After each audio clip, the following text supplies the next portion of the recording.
Hi, everyone. Welcome back to the UCLA on SI podcast, where you get all your UCLA athletics news. My name is Luke Joseph, and today uh, we're going to be talking about the women's college basketball team for UCLA. But before we get into that, be sure to like and subscribe, share with all your friends and family. It really helps out the channel. And without further ado, let's begin. Um, so the women's team, obviously, they won the championship, which was the program's first in their history. They did it with a lot of seniors, a lot of upperclassmen, Lauren Betts, Kiki Rice, just to name a few um, key parts in that on that team. And so now they're kind of entering a transition period. Um, you know, Their top six scorers were all seniors. They all left for the WNBA, and so now, this is a big off season for UCLA basketball. Um, they were able to go into the portal, find a few players, um, and so the question around them right now is who's going to take that number, that go-to player for UCLA next season. And the biggest player to who a lot of people think can do that is Sienna Betts, who last year as a freshman had a good year. She missed some time due to injury in the beginning of the year. She missed the first 10 games. Um, but later down the season, she definitely proved that she showed off her talent. She definitely proved that she can be a really, really good player. And so with the questions of who's going to be the go-to player for the Bruins, I think this is a perfect opportunity for uh, Sienna to kind of take that mantle that her sister, Lauren Betts, did last year, where she was just unstoppable in the paint. She was practically bigger than everyone else, or taller than everyone else. She was just so dominant, and she was the main reason as to why the Bruins had that 37-1 record last year. And so coming in as a freshman, Sienna, highly touted freshman, ranked in the top three on all the major recruiting sites like Rivals, 24/7 Sports, and even ESPN. Um, and she wasn't really asked to do a whole lot um, during her freshman year. I mentioned before she had that injury, and so it was kind of, she would come off the bench, you know, they would play more through the upperclassmen, which is understandable. You got a bunch of upperclassmen. You're not really, unless you had like a Juju Watkins or a Caitlin Clark, where they were just, or a Paige Beckers, just immediate impact players as true freshmen. Betts wasn't that caliber. Well, I wouldn't say that caliber. It's just when you have so many you know, great upperclassmen who were going to be high draft picks, you kind of tend to play more towards them. Plus, she was coming off of an injury, so you don't really want to. There was no need to rush her. She missed 10 games. But I kind of want to talk a little bit about her game.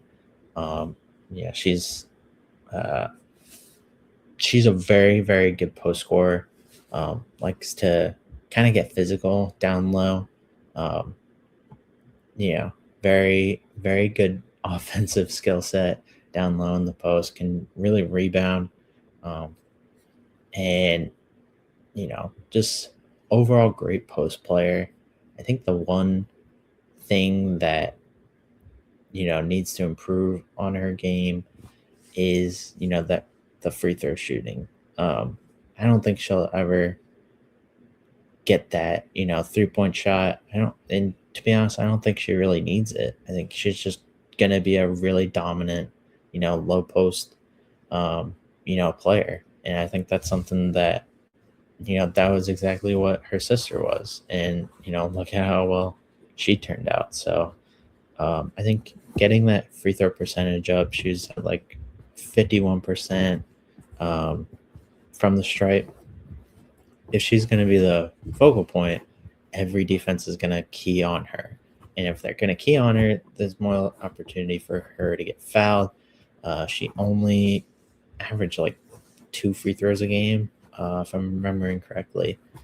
And, I think if she gets more opportunities at it, she's got to be able to capitalize. You can't leave points off the board.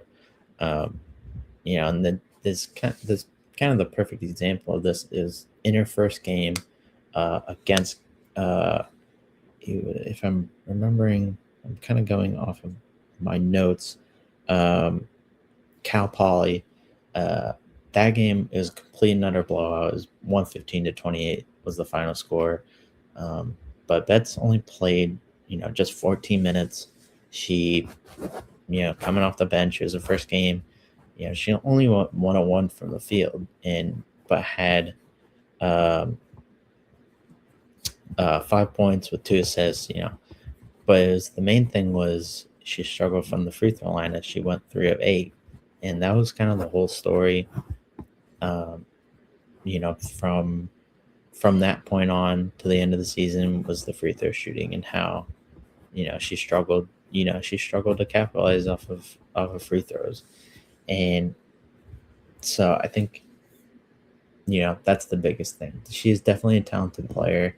That cannot be questioned. You're not a named McDonald's All-American, coming out of high school, and you're not a top 3 player in a high school class if you're not talented. You know, it's just the fact that she is going to get she's gonna get fouled a lot if they, go to her a lot. I mean, she's 6'4", like she's taller than everyone else on the court. Um, but I think she has that ability to kind of be that, you know, Caitlin Clark. Obviously, their games are very very different, but just being kind of those young and up and coming players who can really just take over. And I think the Bruins have done a really good job kind of building through the portal and kind of building this team around her. They got some shooters out of the portal. Um, and so I think it's going to be a really interesting season next year. And so now let's talk about the recruiting side. They, moving towards recruiting. Um, they only have one high school player in the 2026 class, and so, um, Corey Close, the head coach, has moved on to the 2027 high school class. Um, and so one of the top prospects on the board, Eve Long, has unfortunately committed to Northwestern. And so while this recruitment is still early, it's never too early. It's never too early to start looking, at other players off the board. And I have a story coming out later about two players who the Bruins, Corey Close, should pivot to. And so let's talk about those two players. So the first one I have is Nation Williams, the power forward. She's ranked as a top 15 player. She basically plays the same position as Eve Long. Their games are very similar. Kind of good in transition. Very good post players. Can shoot a little bit from the outside, but not kind of like how Sienna Betts was. Betts is not a 3-point shooter. Neither is Nation Williams or Eve Long. But they kind of complement each other even without the shooting. They have really good court vision, which I think is an underrated part of their games. all three of their games. But Nation Williams has a family connection to UCLA. Her mom was a All American in basketball and in volleyball at UCLA, and so I think having that definitely gives the Bruins the edge in that recruitment. She's already been to the campus a bunch. Um, while they haven't had her on an official visit, they're I believe they're planning on getting her as soon as possible. She already released her top 10 a month or two ago, and I think that we're definitely in the lead. While it's still very early in her recruitment, lots of things can change.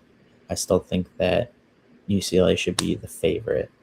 And so this next player is the number one player in the country across the board. Both all three 24/7 ESPN and Rivals have her as the number one player. Uh, Kalina Smith, um, the point guard. She is she's a good basketball player. She is an absolute stud. She's a baller. She can do everything that you want a modern day point guard to do and more. She is a very, very fast player. She loves getting her teammates involved. She is a leader. She is always, you know, getting getting her teammates involved into the game, always pointing out where they need to be. She's just that true leader. Um, she's the uh, finished her junior season at Ontario Christian School in California. When you think of Ontario, obviously, first thing that comes to your mind is Canada, but no, it's Ontario, California. And she won the Gatorade Player of the Year for the state of California. And during her time, she averaged over 30 points a game. She averaged like 4 steals, 7 assists. She's she is just a great player. It would be awesome to have her commit to UCLA, but there is a major I wouldn't say problem. Well, I guess I would say problem. It's most likely going to be a two-horse race between UCLA and USC. USC has been absolutely killing it in high school recruiting compared to UCLA in recent memory. They've had 3 number one players out of the past 5 high school classes. Juju Watkins is an absolute stud. She unfortunately missed this past season due to an injury. But when people first saw her playing as a true freshman, she was definitely as advertised. And so I think Smith is going to look at that and look at the fact that you kind of have maybe a bit more freedom to operate at USC compared to UCLA. But having said that, having players like Kiki Rice and Jaquez, who were very good guards and were able to lead UCLA to a championship, whereas USC still has yet to do that. I think that does speak volumes about the status of that recruitment. So I think it's a lot tougher for with Smith. It's gonna be a lot tougher recruitment for Smith versus Williams. It's still very early, but I think UCLA is in a great spot with both of them. And there's other names that down the list that UCLA will be looking at most likely. But those are the two that with the commitment of Heath Long going to Notre Dame, I think those are the two top targets for UCLA. And so just kind of going over both what we talked about earlier, I think UCLA basketball is set up very well for for next season and for the future. Being involved in these top recruits, as well as having one of the best up and coming players in Sienna Betts. Hopefully, she can take that next step, next leap in her development. Um, I think she has the potential to be even better than her sister, which is a very tall task, as her sister was one of the most dominant players we've seen in recent memory. But Sienna, she we've I don't even think we've seen 50% of what she can do. Playing behind all those seniors, it's very tough to kind of show off your full capabilities. But now with all them gone, someone's gonna have to step up, and she's more than capable of doing that. But yeah, that's all I have for you today. Thank you guys for listening, and until next time, see ya.